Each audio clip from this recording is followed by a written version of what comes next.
Hey there, film fans. I'm Jeff. And I'm Dave, and welcome back to The Love of Cinema, a pod in which we'll challenge one another to discuss movies both new and old with a strictly positive critical eye. That's right, and to avoid lazy negativity, we have decided to make this episode a drinking game. Just this episode. We've never done this before.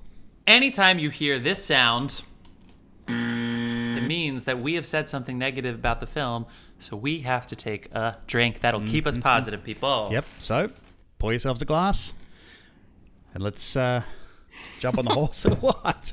Dave's back to the gigantic liter mug of beer. Well, they that he keep making has filled up. 2.5-hour movies. I need to get through this. Yeah, and our movie next week is a 2.5-hour movie too, so great. Yeah. We're doing Dune next week, people. All right, we are talking about The Last Duel. What is The Last Duel, are you asking? So is everyone else. It's the Matt Damon, Ben Affleck movie where they decided to co-write another script, and then they realized what the subject matter was. They asked a woman to help them out, please. Based on a true story. We'll get into it. It's directed by Ridley Scott. First time Scott and Damon have teamed up since The Martian, in which Ridley Scott has brought a lot of his team, including his cinematographer from The Martian, back. Great cast. The story we'll have to talk about in detail soon. But before we get into The Last Duel, Dave. Shout-outs. You want to do I'm going to shout some people out. I'll shout the people out. John is not with us today, but that's okay, because I'll shout our people out. Carlos Barroso is our beer sponsor. That's right. C Barroso Bar 2019 on Instagram. Give him a follow. That is CBAROZZO 2019 on Instagram. And the music is provided by the artist Dasein. If you like that music, you really want it for your student film, well, it's free, I think. I think you could use it. It's free for us. Maybe check the distribution rights on it, but it's soundcloud.com/Dasein-artist. That is Dasein, DASEIN-artist on SoundCloud. There are probably other Daseins. They suck. There are a ton of them. It took, incidentally, in case we got any of this wrong, we have a link tree. Just look up the link tree on any of our socials, including this episode. Yeah. Go there. Check out the link tree. It'll show you everything. Please like, subscribe, follow. It's been a while since we've had a good review. Well, it's been a while since we've had a meaningful review. Bad reviews, we'll take the heat. Please give us a review to help us out with that algorithm. We haven't had bad reviews either. We got it. I think we have 2 1-stars on Apple Podcasts, but they didn't leave a review. I'm like, what kind of dick does that? What kind of dick does that? Tell us why we suck. Is that me? What is it? Oh my god, I forgot the TV show. It doesn't matter. Okay, anyway, people, as always, we start spoiler free. This is a very interesting movie when it comes to spoilers, so I'm curious to see, Dave, how we handle it. But we always start spoiler-free, so if you haven't seen this movie yet and you want to know what our initial takes are so that you could go to the theater or hope it goes to a streaming service near you pretty soon, you can just follow along for 10 minutes and we'll tell you when you can head on your way. And then at the end of this episode, we'll give you our shout-outs of what we've been doing this week as far as other content. There's a little bit of Disney news that just dropped related to some of their slate that maybe we can bring up.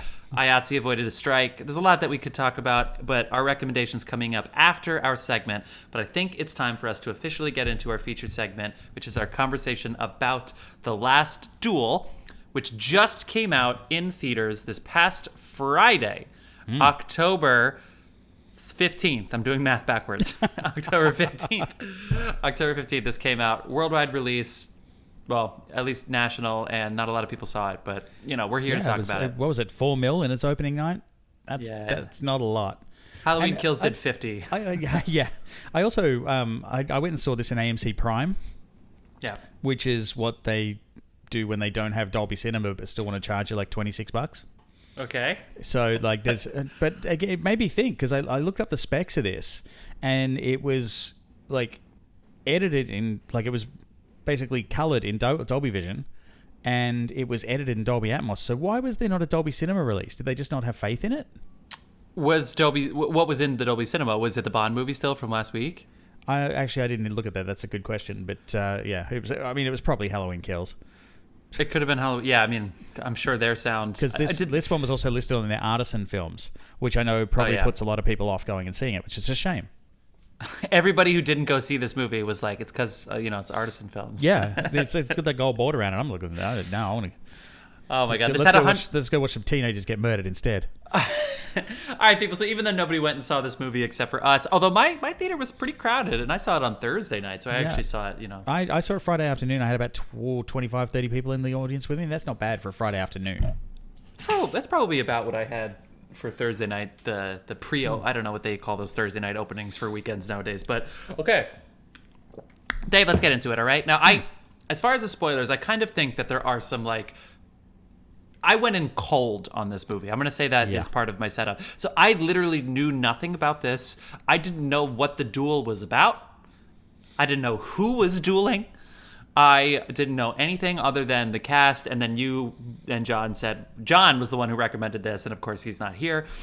So I just went in cold, and I actually thought that it was a really cool way of engaging with this movie. So I would highly recommend, if anybody really wants to see this movie, download this episode, give us a review, tell all your friends, find us on the link tree, and then save this episode for when you come back. If you know for sure you're going to see this movie, because I think going in cold was really cool for me. Yeah. Because what the duel is about and the form, the storytelling format, I think are not real spoilers, but it was cool that I didn't know what they were, which we're going to talk about more in a second. And I mean, 10 minutes into the film, you still kind of don't know what's going on.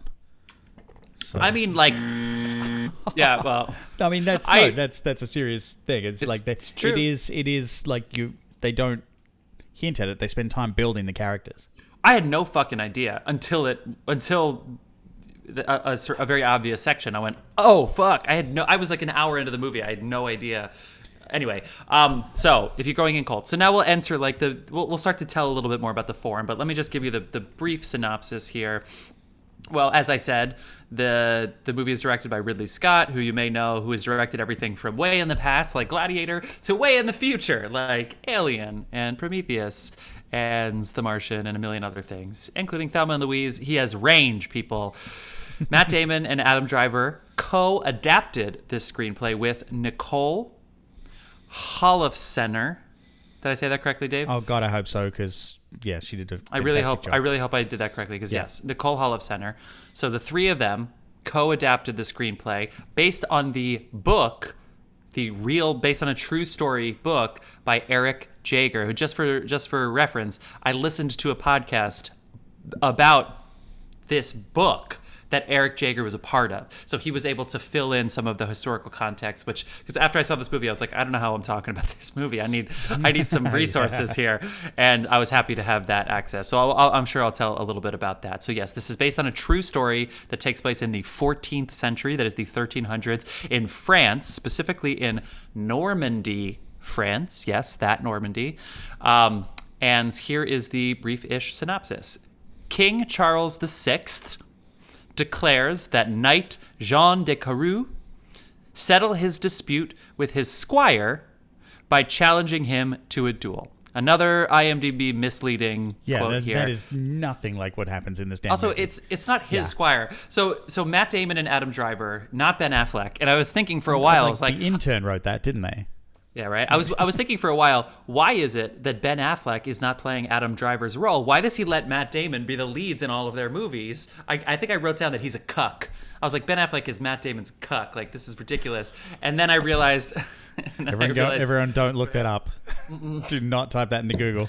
And then I realized, oh, Ben Affleck, good choice. Good choice, Ben. Okay, so anyway, Squire is not what we think of when we think of like British medieval squires, which are essentially assistants to knights, or perhaps even knights in training, but usually not wealthy, possibly like family, people right on the cusp of nobility that have their sons work with a knight. And that's their job with being a squire. That is not what this is. This is just the title. That means you're not a peasant, you're not noble. Most squires were essentially fighters for hire, so they would go out into battles, not proper wars necessarily, but they would earn money fighting, and then they would go back home and help their family keep their little estates. So that's what Matt Damon and Adam Driver's characters did. Adam Driver's character, Jacques Legris, became he became in with sort of like their governor type, which is Ben Affleck's character. I forget the French term that they use. This is one where they sort of use British accents, and then the French comes out of nowhere, and you're like... It's neutral American. They call it neutral. It's what happens when Americans try to do Shakespeare. Oh, cool. That's the accent they use. So yeah, don't go in looking for a French accent. Only like two of them turn up. Yeah, that's right. So anyway, somehow, even though Matt Damon's dad was a captain and was, keeping a huge estate. Somehow Adam Driver, by befriending Ben Affleck, who kind of looks like the lead in Metallica in this movie, all of a sudden he starts not only rising to power quicker than Matt Damon, but he ends up taking things that belong to Matt Damon, including property and including titles, yada yada yada. I guess they become feudal. They start to have some battles. And that's about as far as we can go before kicking in the spoiler. Yeah. And then Jodie Comer, I should say, is married to Matt Damon. Jodie Comer is having a year, Dave. She has now been in your favorite movie of the year, I believe, or one of your favorite movies of the year. Yeah, Free Guy. Yeah. Yes. She's already an Emmy winner. She's only 28. So I've heard some people calling this is her Margot Robbie year, where Margot Robbie just went from you never heard of her, it's a huge A-list movie star in like 2 years. Mm-hmm. This is Jodie Comer's Margot Robbie year. And not undeserved either. I mean, forget about awards and stuff. I'm glad this movie came out early, so we don't have to worry about awards. But what she does in this movie is something that only a couple people in this world can. Yeah, I'm going to talk about that in detail in a minute. All right, so maybe that's my setup, because I really do think the form is kind of spoilery, so we can get into that in a second. But it's France, 1300s, friendship that turns into feud. Jodie Comer is Matt Damon's wife. Ben Affleck is sort of this governor type, lord of Normandy. So, cutting to the chase, what did you think? Did this do it for you? Yeah, no, it did it for me. This did it for me. It really made me think a lot. I was entertained during it. I think this was a stunning film, even though it was gritty. They didn't try to make it look too pretty. There was rough. There was a horse fucking scene that was very graphic. Oh my God. There was so they definitely they definitely I don't want to say it's like a pretty film like Outlander or something like that. It's very gritty, but it really I think they did a great job. Yeah, I agree. I went in I expected to have to battle my way through this, and it's not a spectacular film. It's a very contained film, but it is compelling. Like, once you settle into the story, you are hooked. Yeah. And also, like, in these, like for instance, Lord of the Rings, or, some of the other, like, medieval stuff. Oh my God, you talked about Lord of the Rings on the day John's not here? This is so they tend, it's the only safe time to do it. They tend to use, like, the big sweeping, like, shots and the camera angles and the big castles and all that, like, setup stuff. None of that happens in this. Like, the castle is there, but you are focused dead in on these people. You're in their story. It's I actually said when I got out of it, I'm like, Ridley Scott should come up with a fucking warning. It's like, your story better be on point, because that's how we're shooting this movie. We're telling your story. So if you've left something out of the story, it's going to show, because we're not relying on any tricks. He's just all about telling a story on film. Yeah. Shit. So you give it the approval. So to anybody, I actually really enjoyed this. So to anybody here who is convinced that they're going to see this movie, that's 2 thumbs up from us to go see this movie. Yeah. We should send them on their way. And you don't have to worry about COVID, because almost no one's in the theater. Almost nobody is in the theater, people. This movie was $100 million budget, and it made 4.5. And the trailer is terrible. The trailer, it does not make you want to see the movie at all, and it certainly does not do the film justice. Yes, and the subject matter is very adult, so even though it's not there's some war scenes. We should warn that. Yeah, so there's a trigger warning in this. We're not giving much away, but there is some graphic content that does come up, and definitely made some people in the theater. By that I mean me, squeamish. But it's important, and I think they do a very, very, very good job. So I think if you're going to see this movie, or even if you're just going to wait for it to come out on release, you have our approval. All right, should we get into it? Let's get into it. We're gonna ruin this now. All right, so Dad, if you are cutting your lawn, turn this off. Get back from the microphone. He said we spoiled some of Bond for him, and I was like, you've just made him swing. Like we yelled spoilers from the rooftop. I mean, if you missed we don't need to shame. He's probably busy. He's probably doing something. But yes, this is the spoiler section. This is the spoiler section. Okay. If you're watching the video, we've even got a little alarm thing down the bottom. So. Okay. So we're in the spoilers now. We're in the spoilers now. Should I just say what the duel is about and then backtrack from there? This is where we go. Okay. The spoiler is that I don't mean to talk now. This is the hardest part about the movie, is that we are now buzzing you for milking a gag. So we are 2 straight white men, but this movie is about a rape. And so this movie is not only about a rape. The book that this movie was based on was written by a white straight man. The director of this movie is a white straight man. 2 of the producer writers are straight white men. Thankfully, they did bring in a woman for a woman's point of view, and they have other female. That was a genius thing to do. They really had to. So even if it's just such good subject matter on its own, because this leads into the format. I'm not just saying this like men can't talk about rape, even though I think everybody can agree this is a time where listening is probably better for men. We should point out how it approaches it as well, because basically this story is told 3 times, and each time it's told from the perspective of one of the protagonists. So you see the characters differently depending on who's telling the story. They act differently. Scenes are different. Some scenes are longer. Some scenes have things that you missed the first time. So and it's like almost like a fill in the gaps, and like, so the first scene is told from like Matt Damon's character's point of view, and the second scene is told from Adam Driver's character's point of view, and then we get Jodie Comer's version. And that, I just want to talk about the choice on that really quick, and not just to say that like, oh yes, men figured out how to talk about this subject matter, but first of all, I remember taking note and being like, okay, so we're in 1385, and then we go back to 1370. Because it opens with them preparing for the duel. So it's like, okay, it looks like it's going to be Matt Damon versus Adam Driver in the duel. And then they go back in time. And I was like, okay, cool. So they're going to do a how did we get here? I get it. And then the time started moving very fast. Yes. Really fast, which is good for everybody because sometimes stories get really dragged out. But all of a sudden, it's like 5 or 6 set pieces, and that's Matt Damon's story. And you're like, holy shit, we're already at the duel. What's going to happen? And then Jodie Comer says, I've been raped. Cut back, and it's Adam Driver's point of view. Go back in time, pretty much just like that.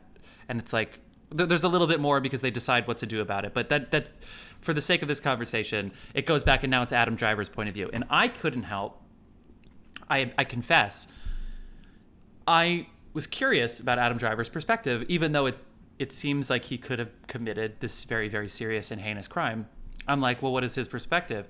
And then when Jodie Comer's point of view comes in the round 3, my fucking brain, I didn't even think that they would show her point of view, because history of this kind of stuff was always told by the men's point of view, because it was written by the men's point of view, it was edited by men, like men everywhere. And when it came to her point of view, I was like, oh my God, what a fucking idiot am I that I didn't think. So there are probably going to be some people. One of the points of the story. So there are going to be people who just say, why do we care about Matt Damon and Adam Driver's point of view? We should just have a movie about Marguerite, who is Jodie Comer's character. Why do we care about anybody else's point of view? She's the only thing that matters. And that's an argument. That's a valid argument. They didn't do that, and the book doesn't do that. And one thing that it does, if you really bide your time, is it makes you second guess everything about these 2 guys. So I think it does get there. So hopefully everybody else has I don't want to say has patience, because that sounds rude, but they allow themselves to get angered by these 2 guys. Even Matt Damon's character, who is the noble wife who's standing up beside his wife, ultimately he's still kind of a shitty, masochistic chauvinist. And Jodie Comer's point of view, by the end, it's just like, you're just fucking furious. You feel for her so much, and this movie was very successful. You don't actually see her trial until it gets to her point of view. The guys aren't really focused on the trial either, and it was like, because they put her through the trial, and the questions she gets asked in the trial are absolutely heinous, based on like false assumptions of like actual science and all that bullshit. But I found it very curious that like each of these stories is weighed to make the teller the hero. Like Matt Damon is the proud knight in his version of the story. Adam Driver, he basically sees himself as the smartest person in the room, no matter what room he's in, and everyone around him is an idiot. He sees like Ben Affleck as a drunken buffoon who can't manage his money. He sees Matt Damon as a complete fucking whiner who can't get his shit together. And then because of those like embellishments, it almost makes you question whether she's embellishing her story. And that's the genius part, because then you get to the trial and she's like trying to tell the truth, and they point out basically it's a huge affront to how like sexual assault victims are treated today, and they trick you into questioning her story just a little bit, and then you realize you're doing it, and it's like, oh, that's shitty. So if anything, this movie's teaching you a lesson at the same time. I hope so. I hope that's what people take away from it. I did, and I really don't. I've been thinking a lot about the fact that this was primarily straight white men playing to me, straight white man. So I was like, I really hope that I'm seeing it from the full point of view, because I do agree that it would be great to just get the Marguerite story. But in this case, watching even Matt Damon's character get cut down to size by Jodie Comer's point of view in that, and also just knowing a little bit more about the history in that, this sounds, I don't know how this sounds, but the record of this event was actually from Paris. It was actually from the royal establishment, documented her testimony. And that's the only reason we know about this, because there's no manuscript anywhere else about this. It's only the court documents is how this story has lived on in the hundreds and hundreds of years. Because most of these cases, especially when it turns into nobility. So even though Adam Driver was a squire, he was now a landowner, and he actually took a captaincy, and Matt Damon was a knight. So you have a captain and a knight, you have major landowners, you have nobility. And the reason that this is called the Last Duel, and they mention this in the movie, although they're a little vague on it, apparently 100 years before this duel, the king tried to outlaw duels because the nobles kept killing each other. Dueling was considered a high form of art because peasants would just kill each other in the street. This was like the official court-sponsored way of doing this, and the king was tired of watching noble people die. Like, it's just not the best stakes. So this king thought that it was outlawed because it was never done, but it actually wasn't outlawed. So they had to go to trial, and even though they were speaking in French, there is a Latin translation of everything she said, every single thing she said. And that's the only reason that we know about this story, because this is a lot about believing women, hearing women, listening to women. And for some reason, the French court took the women seriously, and they actually did adjudicate rape really seriously. Well, I don't know if they took, like, if that's an accurate translation, like transcript, I don't know if they took it that seriously, given some of the questions they were asking her. Well, that's the problem with the court. Yeah. It was a mix of when royal we got to that trial, and clergy. There was clergy there, and they had to deal with rape. But this is the church. So when we got to that trial in my theater, there was an almost violent and certainly a vocal reaction and there were only like 25 people in there. So like there were people almost like shouting at the screen. They were that angry over some of the questions she was like, some of what she was being put through in the trial, just trying to get her message out. So there's so much to talk about with this movie. I definitely want to talk about the ending, but we should wait to get there later, because the ending was definitely Ridley Scott talking to the audience a little bit, because there's sort of two endings. Yeah. If you know what I mean. So we'll get there in a second. But everybody was pissed in mine too. Where should we go? Should we talk about? I want to talk about let's talk about the actors themselves, because I think that's the way to do Matt Damon was really good in this. Like, again, the trailer didn't do him justice. He goes from proud and noble to, like, basically at the end he ends up as this boorish fucking creature who's like more obsessed with his fame than his wife or her safety.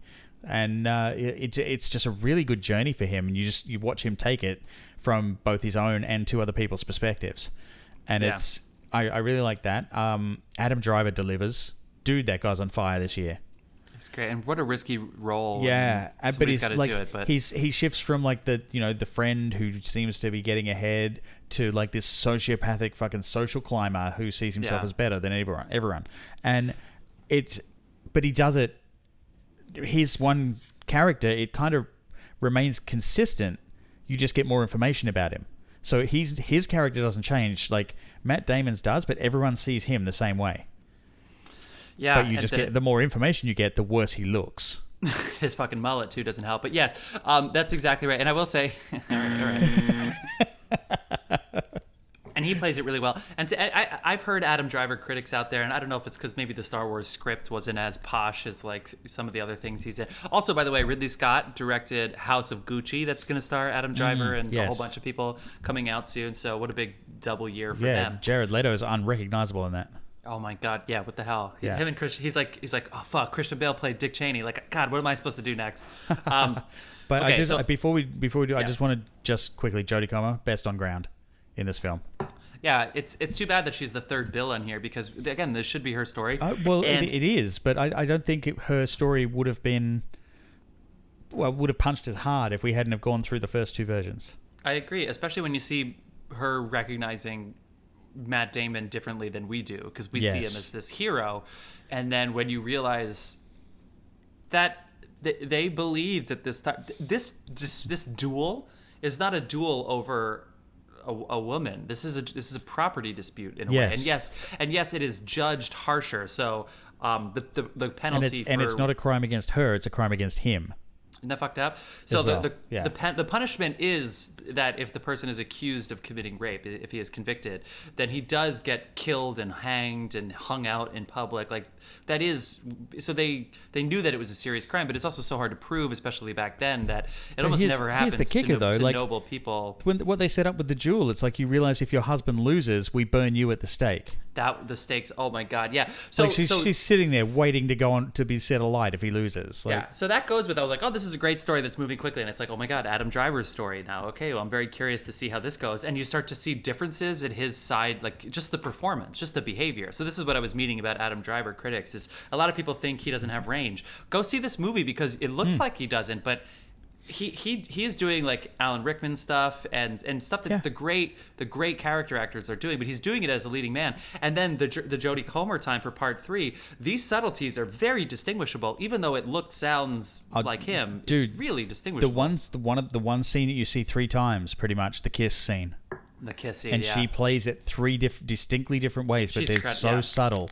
And I noticed it every time, and I'm like, that is fucking brilliant. That is like a masterclass in subtlety. And by the time you get to her, I mean, you are rooting for her so much, not just because of the crime, obviously, which is the thing, but she is the noble one, not Matt Damon. Yes. You know, like she is the one who made the most out of her station, not Adam Driver. Like she outdoes them at their own things. And so that when you see her point of view, if you get through the white man, you know, this is my wife, this is she loved me, or whatever the fuck they were saying. When you get to her and you see these guys through her point of view, it's like you have a stake in your fucking chest and you're just furious. Yeah, I was like really fucking furious. It was bad. Yeah. It was, especially when you get to the trial, which really is at the end of all 3 of these, at the very end of the movie, and they start asking the questions and all of these things, and you know who these guys are now. You know, so that's what I mean before, but I was like, it could just be Jodie Comer's story. But now I know who these guys want to be and who they actually are. And I think that was a very powerful journey, even though I think some people might not get there. Some people really will be kind of put off pretty early. I understand. Yeah, the guy in the row in front of me he was checking his messages. But God, it was so worth it. And the supporting cast is incredible. He's dead now, by the way. The guy in front of you from last week. Great supporting cast. I love that they made the choice that Jodie Comer has 2 women in her life: her mother-in-law, who she hates, and her best friend. I gave my middle finger. I didn't mean to, Dave. Sorry. The best friend doesn't believe her because Jodie Comer said in the past that Adam Driver's. I'm giving shit away about the movie, but let's just say they covered all bases. So this isn't just like they really through film gave this a very 360-degree examination. And it's hard to, I know this kind of sounds weird, but it was also a very entertaining movie, even though the thing sucks so bad that it's hard to take away much else. But there was a lot of this movie that was just really good filmmaking and really good work. Yeah.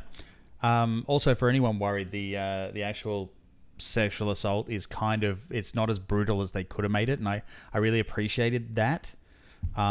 Because they didn't go, like, I know that's going to trigger some audience members who go and see it. But her performance during the third scene, or the second scene, because you only see it twice. Her performance where they just focus in on her face, and that is like gut wrenching. So there is a little bit of a trigger here for like certain audience members to go and see this. You know, this could sound fucked up, but also a brilliant fucking performance. It sounds kind of fucked up to say this, but when they started, when I realized that they were going to show it again from her point of view, because we saw it from Adam Driver's first, and I was like, fuck, we're gonna have to see this again. And then when I realized that it was different, right, because it was his point of view versus hers, so even though the staging is probably similar, I know again this sounds a little fucked up, but it's almost like you needed to see it from her point of view. Yes. And then that was the thing you needed to see just before that trial. And just what guys, even ones like Adam Driver, who probably knew that he committed, he knew what he did. He knew what he did was wrong, but he was probably self-justifying, yada, yada, yada. Well, he did. He's like, she's a lady. She put up the token resistance. Yeah. It's fucking crazy. But to see it from, and then, it's nobody needs to see that kind of thing, but it's like experiencing that, and then after seeing that, realizing that what she was going to have to go through, that was just, in some ways, that was the beginning, of this feel like, weird journey that she would have to go on for the rest of her life. Yeah, I feel like they went as far as they could from a filmmaking perspective without going too far, but it was just perfect because it was exactly what was needed to get that message across. Yeah, and how it was damn powerful. And what a touch of the mother telling her to shut up, the mother-in-law telling her to be quiet, and then the girl's like, no, but it's the truth, and the mother's like, you don't get it, do you? I've been raped. Every woman's been raped. We all have to be quiet so we can just move on with our lives. Can't you just please move on with your life? And you're just like, holy fuck, the perspective. Because here I am, I'm like, Mom, can you leave her alone?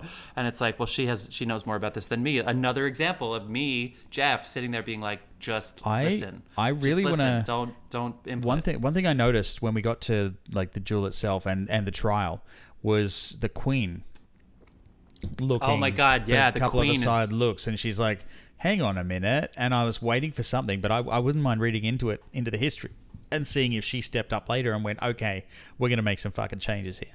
Here's the thing: we might never know. Yeah, but yeah, the Queen and the King clearly wanted the violence, and he wanted the attention and the King was a popularity. fucking and all that kind of child. stuff. Yeah, the King was a child. Yeah, but even him just kind of looking at the wife and realizing, oh right, she sees this differently than me. Like even just those couple little subtleties. Yeah. But not to praise him anymore. It was all because of her. Her subtlety, because she did not have a big part, the Queen, if she spoke at all. I don't think she spoke very much, but.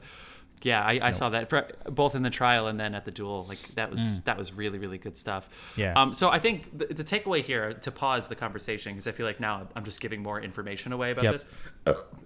This movie makes you think about the story. We all love historical nonfiction, let alone historical fiction. This is a real story that actually happened, and the fact that we walk away and I can't stop thinking about the stuff involved in this case. And I guess I love the performances, I love the sets, I love all that kind of stuff. But all of it was meant to service this circumstance, this issue, this dispute, and that's what I'm drawn to talk about. And I think that's a good sign of this movie. I mean, reviewers were calling it the medieval Me Too movie, and they're absolutely right. I would be careful because I would be careful because they really do. They knock down the walls of the guys, but I personally wouldn't call it the Me Too movie. But anyway, it's definitely on point though. Like it's not inaccurate. It's not inaccurate. I'm trying to think. It's also I'm for one, I would be very happy if everyone went and saw this movie. I think so too. I think I would too. And you know what? I would love to see the female response to this, or a female version of this for sure. This I know this sucks, and I don't know how to do historical pieces long term, but the history of this is the dispute between the two guys about the rape of the woman, and we have her testimony, so we know what the truth is. Because there's a difference between taking accusations seriously and believing women, and I think this crosses over into believing women. I don't think there's any reason that we shouldn't listen to every fucking thing that the actual Marguerite said in real life, even though it was translated by guys and written into a book of ledger or whatever. I think we should take that very, very, very seriously. There's going to be, I don't know how to do history because the history is always about the guys, so that kind of sucks. But I do think that the ending, if I can get there, I think Ridley Scott does a pretty good job with the ending. There's two endings. There's the end of the duel, in which the king, of course, always the men, but it's inspired by the queen, his wife, says something like, "Congratulations to you and your wife." And then Matt Damon's like, "Thank you," and he's like, "No, your wife." And Matt Damon's like, "Oh yeah, fuck, right. This is really about her, not me." Even though Matt Damon just, that's a real spoiler, but yeah. So turns to the wife, yada yada yada, and then he props her up, so everybody's cheering for both of them in essence. But then when they leave, he leaves first in front, and he's just waving at the crowd. And everybody's cheering for him, and she's in the back. Expected to follow, yeah. And that could have been the end of the movie. Now, I know that they could have easily done the title scroll at the end. She lives for 30 more years, raises the son. But he decides to show her in the garden. And it's the happiest she is in the whole movie. Yeah. And he's dead. Yep. And I think that was big, because he could have ended the movie at both places. There's another reason I think they showed that, because the kid was blonde. Well, yes, for sure. So because there was some question about exactly whose kid it was, depending on when the conception happened. So I feel like that was the last bit of like, yes, it was like Matt Damon's kid. How fucking furious were you when Matt Damon was like, "Come to bed with me"? Yeah. Yeah. He's like, I don't want the last time you were in bed to have been an assault. So he's saying it like he's being generous, and it's like if you had any it's like reason, you fucking idiot. If you had any reason to think that this noble knight was like any semblance of a hero in this story, it's like that did it. That was gone. Yep. See ya. Also, what do you think about the horse scene? Now that I teased it at the beginning, but that's metaphor, right? Like there's a male horse that was trying to against the mare's will, because that's nature, and Matt Damon gets to decide whether or not it happens or not, while Jodie Comer just sits back and watches. I was like, oh, this is like a John Steinbeck-esque like metaphorical piece. So I think Ridley Scott, I think he did a good, even though he's probably self-aware and he understands his relationship to this story, this situation. I think based on the ending, I think he had some humility, and I think that was a good thing to do at the end. What do you think about? Was the ending powerful for you besides the blonde kid? No, well, I feel like it could have ended with him at the crowd and then scroll. I think so too. I thought the last scene was good, but it kind of felt tacked on. But don't you think that he wanted to see her happy? Right, I forgot, I missed that. Don't you think he wanted her to be happy?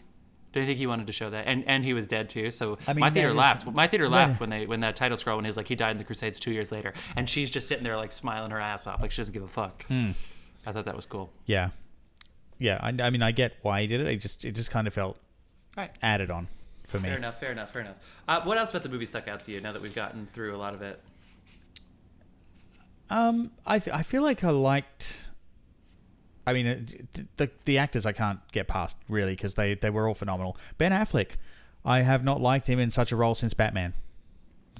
Yeah. Yeah, this was great for him because it was small. He got to play two different versions of it. Mm-hmm. And yeah, I felt like he rose to the challenge, and he was really good in this. I think so too. I didn't recognize him at first. It took me like 5 seconds. I was like, oh yeah, fuck, it's Ben Affleck. Yeah. Also, cinematography-wise, it was completely invisible. There was nothing really to draw your attention to. Like, there was no shot that made you go, "Oh, that's a shot. That's a camera shot." It just blended perfectly, and I feel like they both, like him and the director, both worked really, really well together. Yeah. So this is Darius Wolski. Who's been making movies since the 80s, everything from a bunch of Pirates movies to a lot of Ridley Scott movies, including the newest Alien and Prometheus and The Martian, War Machine, a lot of shit. And House of Gucci coming up. What about you? Shit. Anything else before we wrap it? I guess not. A lot of this really stayed with me, and there's more of the history that the guy was saying. But what I will say to everybody watching it is it's pretty historically accurate, and even like little details, the movie, they were somehow able to get them in. It was very, very well crafted. It was really really well crafted. But just even the way that they behaved, it's even different than other medieval. I guess France was just different back then, but it's a different medieval tale. This is kind of like pre-medieval tale. So I just think if you like the history, if you like nonfiction, if you understand the moment we're in and how important these things are to, even if this isn't the perfect way of telling the story, to take it all in, to be witness and to listen and watch, I think you can't go wrong. I think that this is a great film for us to have seen. And that's The Last Duel. That's The Last Duel.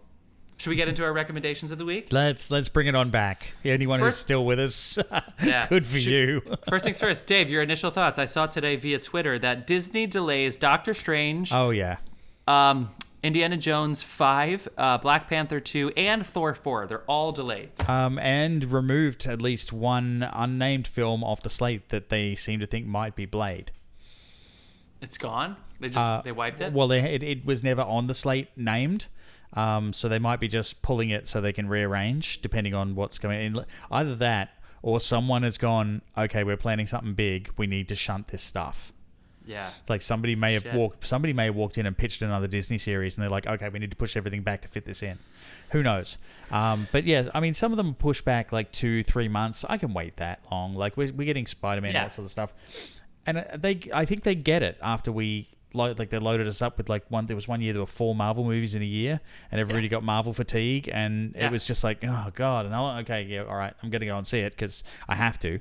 But I feel like they kind of balance them out because we're gonna get, I think, 4 next year still, but they're just backloading them a little.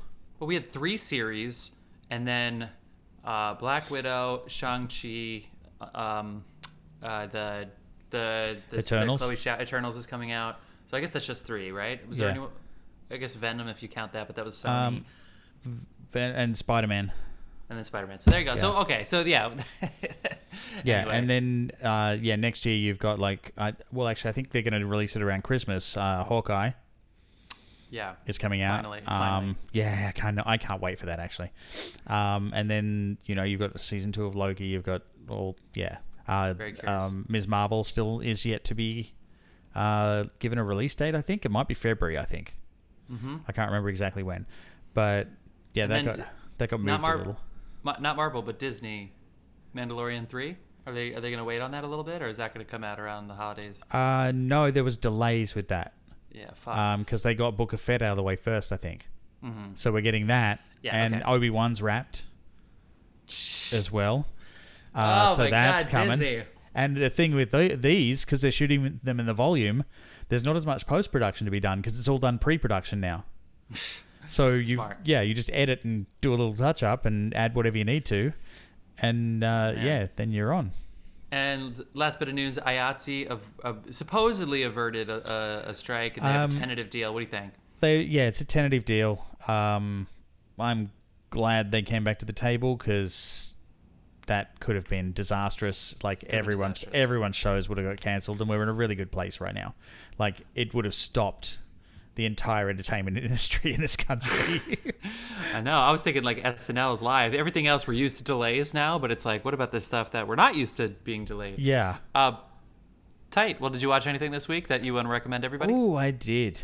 I recommended it a while back. I caught season 1 of the show Another Life. It's set in space. It's almost like a Netflix version of The Expanse a little bit. That's the only thing I can compare it to, but it's a little bit more dramatic. They started season 2 this week, and it's just got better. Nice. Highly recommend it. It's a little bit brutal, lots of fun AI gimmicks and stuff like that. And I started Midnight Mass finally. I jumped on the bandwagon. Oh my god, yeah, and cool. I called it in the first episode, but I won't say any more than that. But I called it what was going on in the first episode. But I'm only, I think, 5 episodes in, so there's still time for twists. 5, that's good. Yeah. If I was Chloe and I were together, we're doing grad school separately now, but when we would have watched this because we were like, we loved watching the spooky things, but we didn't want true Halloween stuff, so that would have been on our list. I finished Squid Game right after this past. Obviously great. You don't need to hear it from me. And then Ted Lasso season 2. So I was doing a little bit of catch up this week, and I'm sure if John wasn't in grad school, he would have seen Succession premiere this weekend as well. But John is in grad school and he saw nothing. And he saw not a goddamn thing. He's in not prison. Even this movie. But next week it's Dune, people. We're going to be talking about Dune. So we're very, very excited about that. Thank you all so much for staying with us for the Last Duel. Dave, anything we should leave our friends with? John? Yeah, fucking John. Yeah. See ya. Bye, Phil fans.